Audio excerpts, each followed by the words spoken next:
So, yeah, Mr. President, thank you for joining us. And as you know, we have the delegation from SK here. We're thrilled to have you here at the White House and to discuss this very significant announcement of investment that SK is making today. With your permission, Mr. President, I will just turn the floor to Chairman Che to brief you and update you directly on the announcement that they're making today, and then we can get into the conversation. It's a big announcement. Take as long as you need, Tony. Yes. Good afternoon, Mr. Biden. Yeah, President Biden. And I know I speak for the people of the South Korea in wishing you the speed recovery. And I would like to express that my sincere gratitude for this opportunity to discuss our current and future cooperation in manufacturing critical technologies in U.S. And thank you also, Commerce Secretary Gina Raimondo and Director of National Economic Council Brian Dees, and for your support of our investment in United States. And we are also grateful for the strong partnerships we have formed across your administration, in Congress, and in many state government, yeah, that will help make our investment happen. So tomorrow, we will commemorate 69 years since the end of the Korean War. So the American and Korean relationship is deep and long-standing. So our countries fought side by side during the terrible conflict. And now, we are walk side by side to build the technologies and infrastructures that will power the 21st century economy around the world. So SK's commitment to grow and invest in Korea is enduring. But today, though we are here to talk about the investment in US, so our cooperation will make the supply chain in both our countries more resilient in critical technologies. And the SK Group commitment to the United States runs deep. And we have backed that commitment with a $22 billion of investment in US in recent years. Today, we are announcing another $22 billion in new investment in the US. So including the major investment in semiconductor, the EV batteries, and biotechnology. Well, this means that SK will invest nearly $30 billion going forward, expanding on our recent announcement of $7 billion investment in EV batteries. And so SK will invest at the half of our total investment amount in the US in semiconductor ecosystem. Well, this money will fund R&D programs in partnership with the leading American universities and establish an advanced packaging fab in the US. Well, these initiatives will contribute to developing the next generation of memory chips, which will benefit the entire US high-tech industry. So President Biden, we share your commitment to green energy. In addition to our new EV battery factories in Georgia, so we will investing more $7 billion more out of the total our JV investment amount of the $14 billion to build 2 new gigafactory in Tennessee and Kentucky as a part of our joint venture with the Ford Motor Company. So we will invest on the additional $5 billion in other green energy businesses, including the ultra-fast EV charging system, the green hydrogen, and battery materials, recycling, and also small molecular reactors. Also, our investment will expand the facility in the US in bioscience and the biopharmaceutical sectors.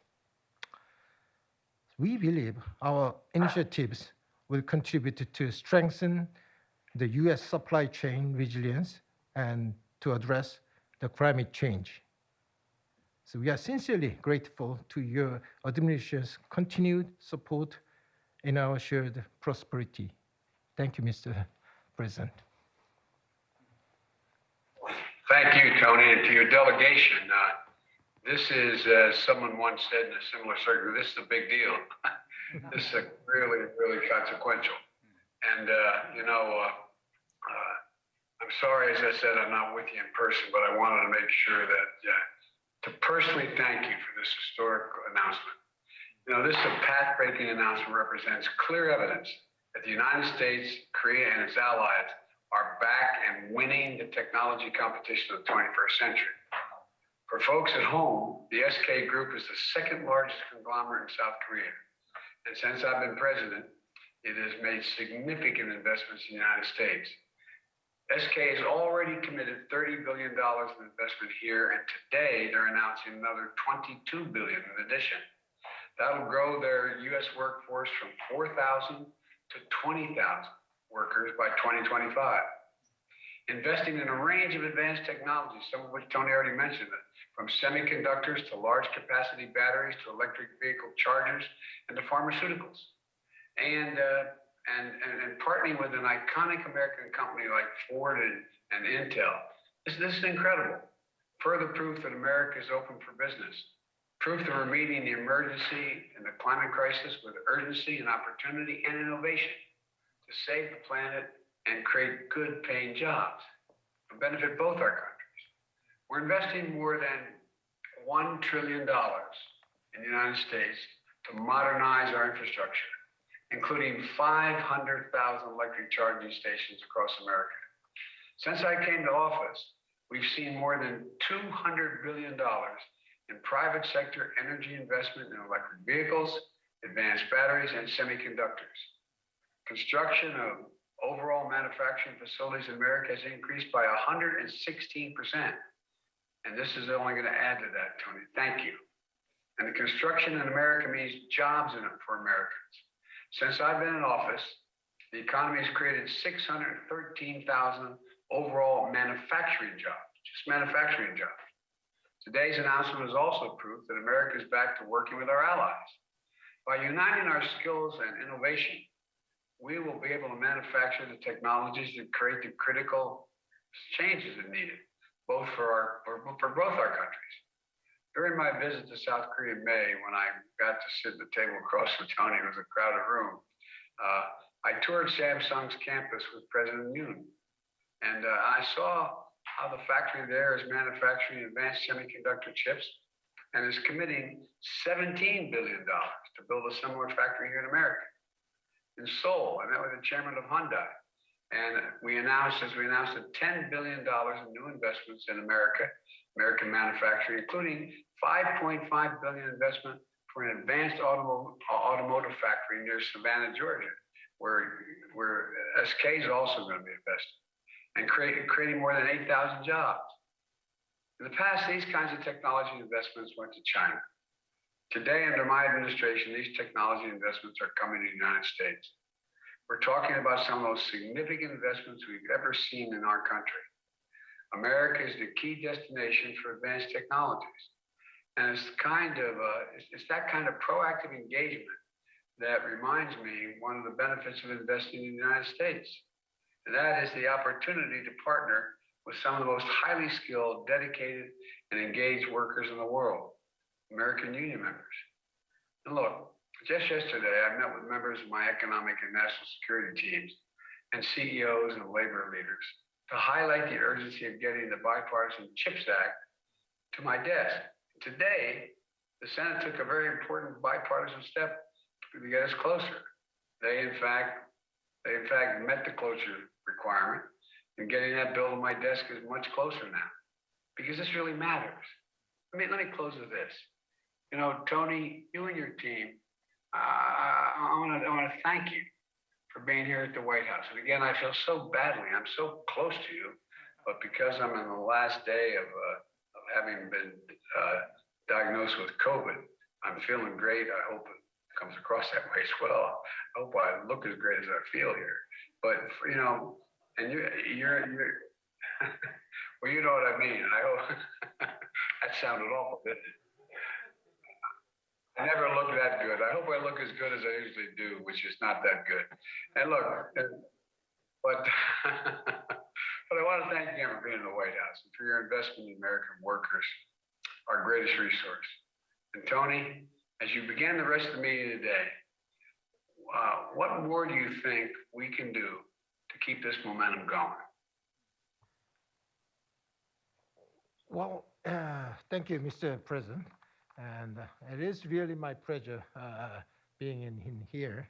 And even though you're not in person with me, but well, close to enough. I can walk out on the balcony and holler to you. Thank you. But you certainly don't have to sell us on investing in the U.S. Because we are already committed about $30 billion and $22 billion in a pipeline. Yep. Well, we'll create that tens of thousands of highly paid and highly skilled jobs.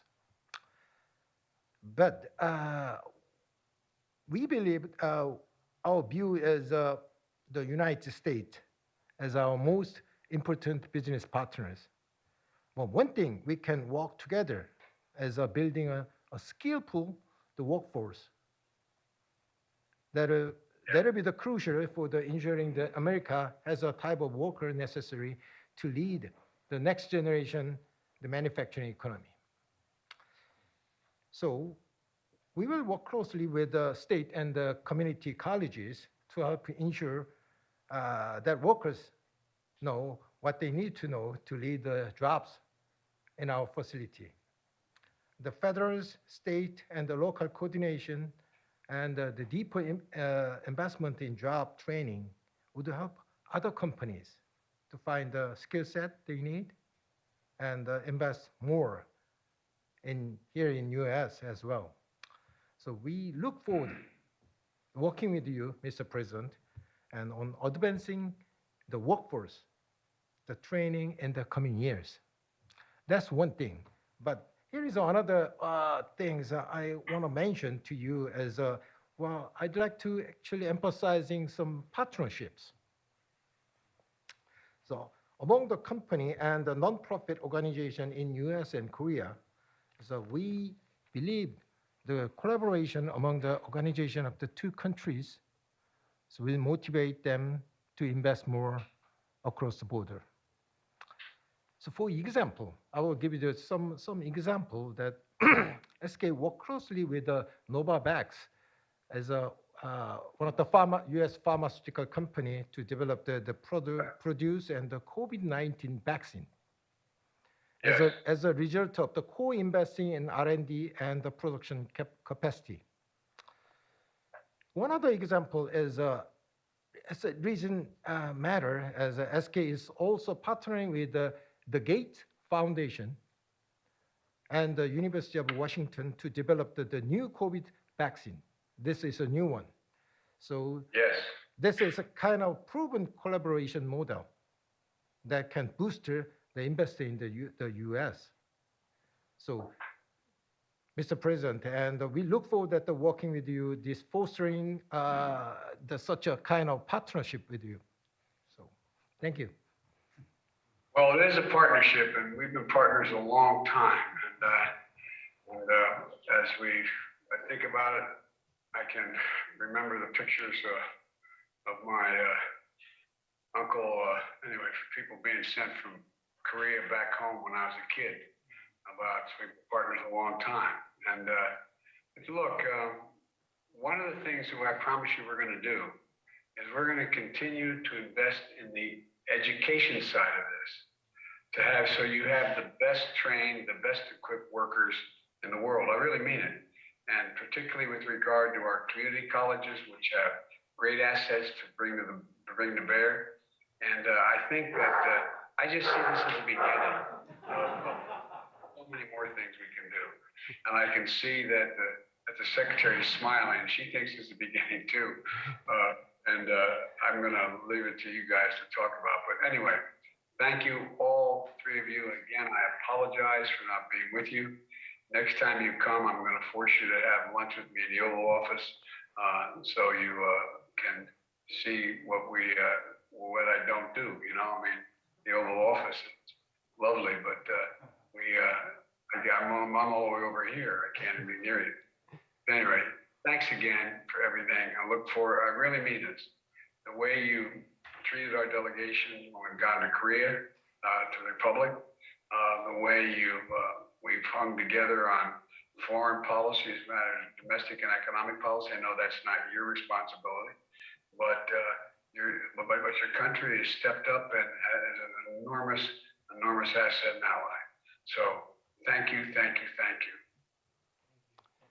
Thank you. Thank you very much, Mr. President. Thank you, Mr. President.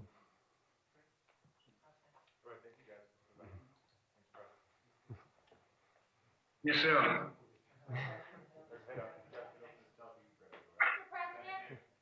That's a wrap.